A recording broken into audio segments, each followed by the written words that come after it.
Patuxent Commons is unique because it's a mixed income development. So 10% of the units are market rate or unrestricted, and 25% of the units have voucher support. And those 25% are focused solely for people with disabilities. And this is a cross-disability project. And the concept was that this is an intentional neighboring community, so that when people move in, they're buying into the concept that they're going to be a good neighbor, and that this will be a community where everyone knows and supports everyone else. So since then, we've gone on to do a lot of multifamily affordable housing developments, often with partners who have specific focus.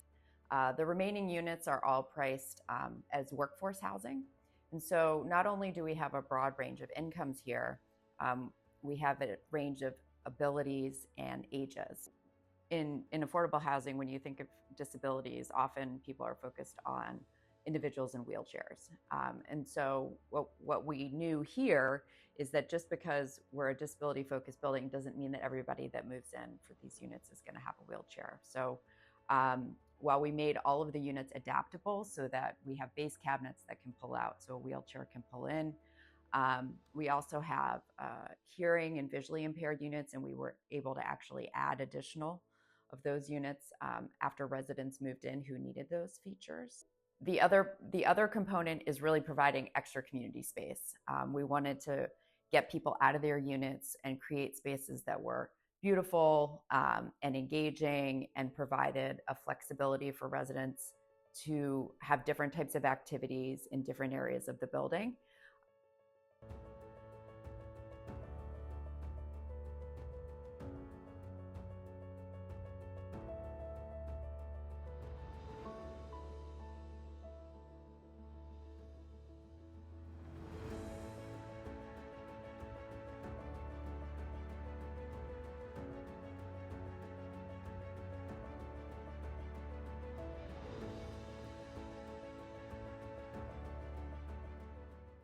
Our goal is to assist individuals to navigate affordable housing opportunities that allow them to integrate with the community.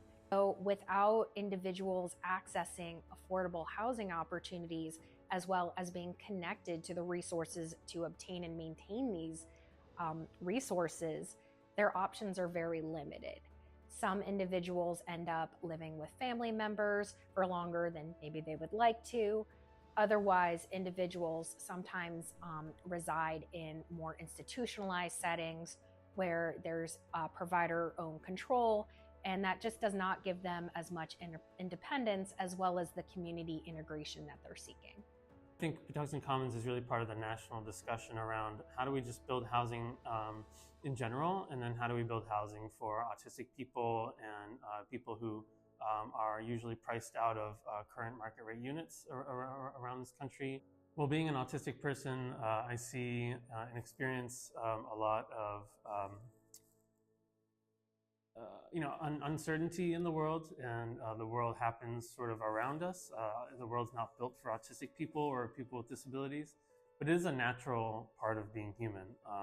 And so I really enjoy watching people grow and seeing them from day one to now. We've had a lot of community support. We've definitely enjoyed a lot of positive regard in the community from our neighbors, whether it's the restaurants or vendors or other agencies that want to come in and help, like MIH. Housing has gone up, that's no secret. There's a isolation crisis in this country, that's no secret either. And so what I love about Patuxent Commons is it just attacks so many different problems from multiple angles. And yes, it is only one complex, but it's part of building the evidence, building the process for getting more of those. The gentleman that I support, Patrick, moved into Patuxent Commons about 2 months ago, and his parents, prior to him moving in, went to the grocery store and put a bunch of food items in his freezer and refrigerator. And his mom shared the story that when he walked into his apartment for the first time and opened the refrigerator, he was so excited that he looked at his mom and said, "This is all my food? I can eat it whenever I want?"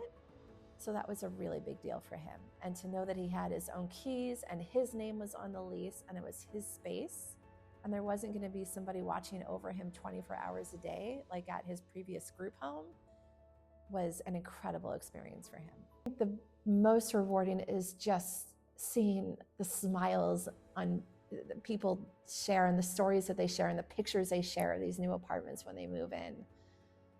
They sign their leases and they text me pictures of where they put all their furniture and what their, all the towels they put in their bathroom. I have text messages from people showing me all those things. And when I do that very first Zoom meeting with them, and the smiles on people's faces, it's just incredible.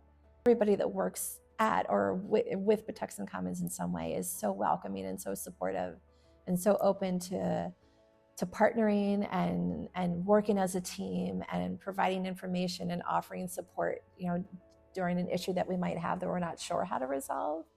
So I feel like we're always open to kind of sharing ideas and collaborating, and it's been